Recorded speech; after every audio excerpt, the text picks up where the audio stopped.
Alright, we have about 15 hours left. Here's my opinion. I don't think Nuxi is worth it to go for anymore. Sheesh!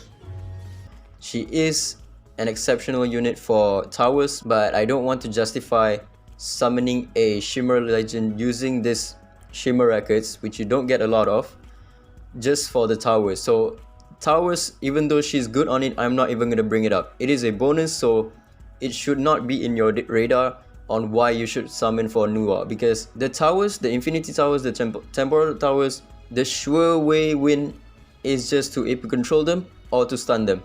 That's how it's always been done. That's how we did it back in the days, back in my days, you know what I'm saying? When we don't have these OP units that can just one-shot the enemies, we use AP control. If the enemy is immune to AP control, we use stuns. If the enemy is immune to stuns, we use silence. And if usually they won't be immune to AP control and stuns, so you can just bring one or the other, and you just fish for the right RNG, right? You don't need to bring a Nuxi. Nuxi just helps you clear it easier, but you don't need her. She's just a bonus in towers, and you should not really base your summoning just because she's good in towers. But if she's good in anywhere else, in PvE, in the Ritual Miracle, she's not used anywhere, not in a single one of these bosses. Some people do use her in Shadow Stream. Alright, so this guy's using Feng Nuxi in Shadow Stream with Tyranny set for some reason, but she is used in Shadow Stream because of the speed up and also because of the cooldown reduce. But aside from that, she's not really used all that much. You can also use her in others Desolate Land bosses, but she's not gonna perform like crazy. This guy is performing like crazy because there's a Xuan Pin. Like pretty much Xuan Pin is the biggest carry in the Desolate Lands. Xuan Pin and Taver, and you're done.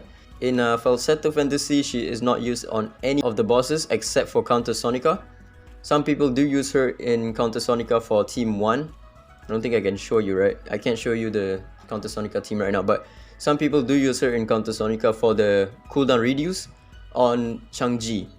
So Changji can go into his S3, S2, and then S3, S2, S3, S2, nuke the boss, and then get like a really good score. But you don't need her in Counter Sonica. You can get a team that can perform better not using a Nuxi. But Nuxi is good because of that. She cooldown reduce, and she also has the speed up while also having a S1 that AP controls, which you need in Counter Sonica Team 1. Those are the only uses that you're gonna find in PvP. PvE. Once again, in towers, I'm not going to bring it up. She is good, but that's just an added bonus. You should not base your summonings just because of that. In PvP, she has kind of fallen off. Not a lot, but you don't really see her in defense all that much anymore.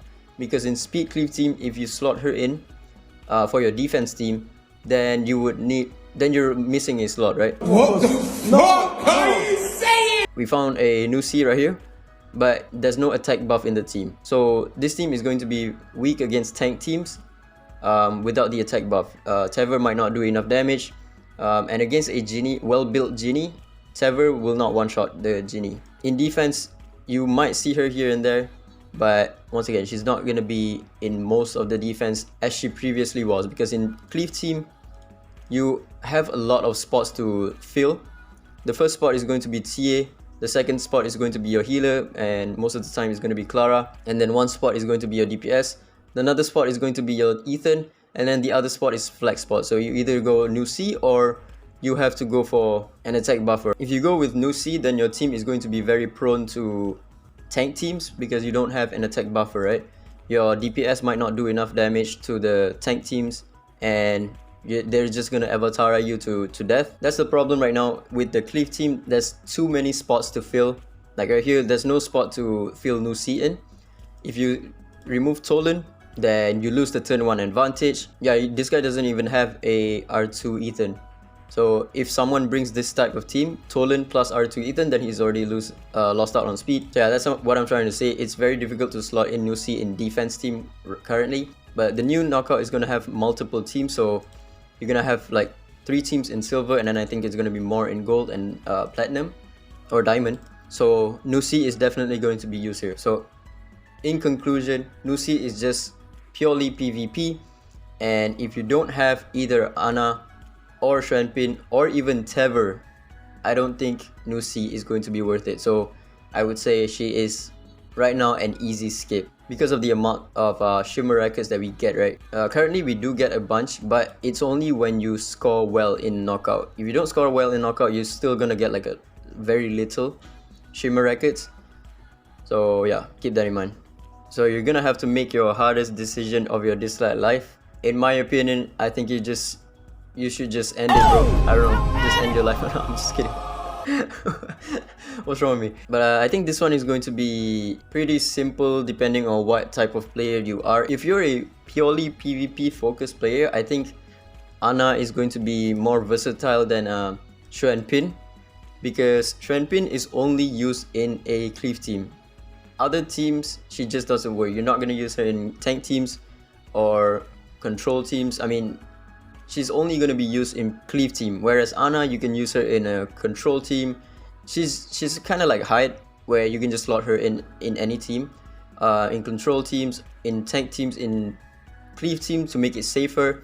If you want to go for Ana, she is going to be good for PvP, but once again, there is counters to her, albeit most of the counters are going to be RNG based, which is going to defense cooldown up her and trying to stun her, but stunning her doesn't really work because when she dies with the rainbow seed procs and then she cleanses the stun, gains an extra turn. She cleanse, revive, and gets an instant turn. That's why she's so broken.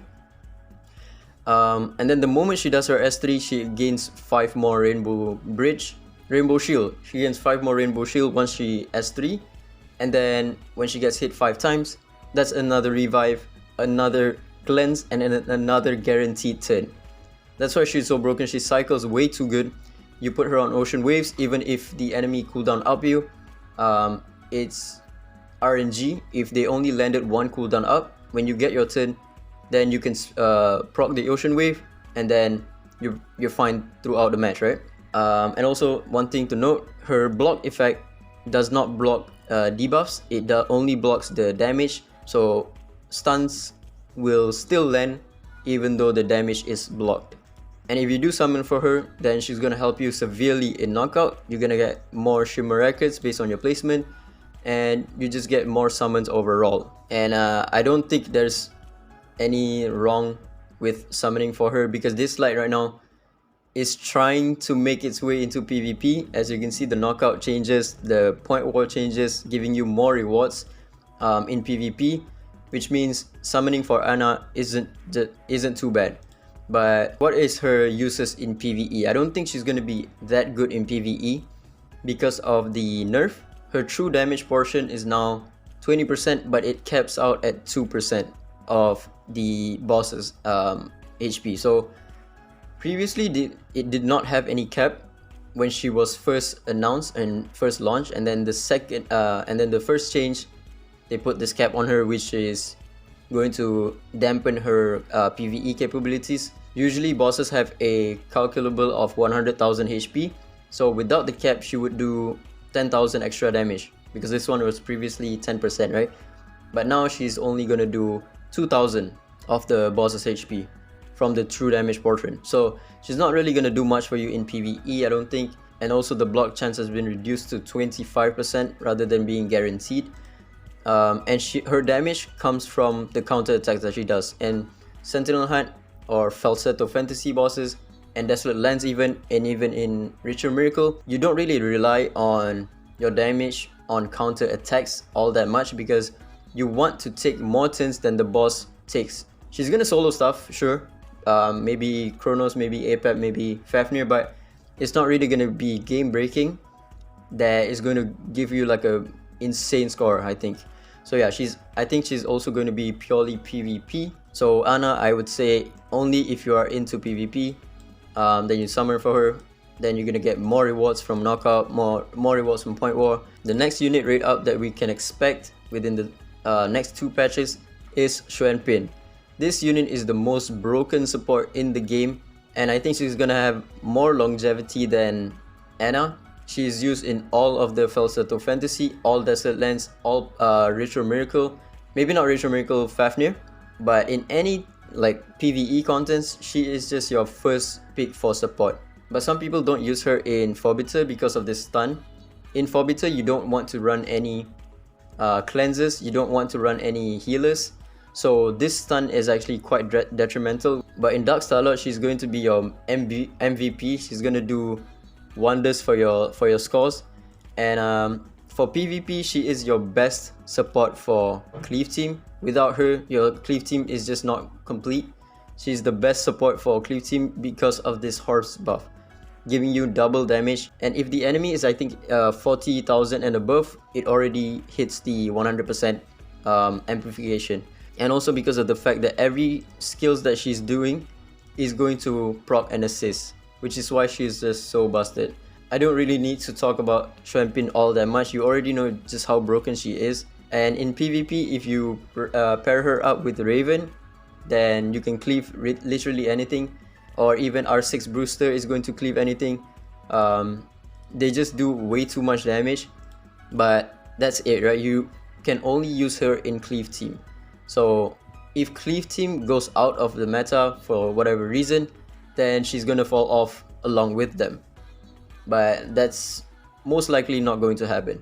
So what's the verdict? For me, I'm going to wait for Xuan Pin's rate up because I want a unit that is good for both PvE and PvP, whereas Ana is mostly just PvP focused, not so much for PvE. And also because of the fact that when the next time Ana rates up, I think I should have close enough Shimmer records to go for her PT. Because right now in my main account I have about 30, I think maybe 40 Shimmer records, and with the amount of Shimmer records that I'm getting in my main account, I get 3 per week from Falsetto Fantasy, and then I think in Knockout I might be able to land within the top 1 to 2%.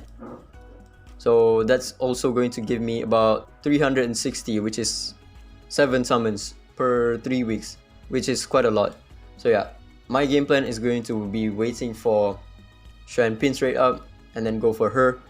And then if I get her, I'm gonna wait for Ana's rate up, which is going to be maybe somewhere in 5 to 6 months. Her second rate up, Ana's second rate up. Xuan Pin was released 5 to 6 months ago, and her rate up is just around the corner, I think. So we can expect Ana's rate up to be somewhere around that ballpark, right? So yeah, that's about it. Let me know in the comments down below if you are going for Ana or if you're going for Xuan Pin. But yeah, ciao.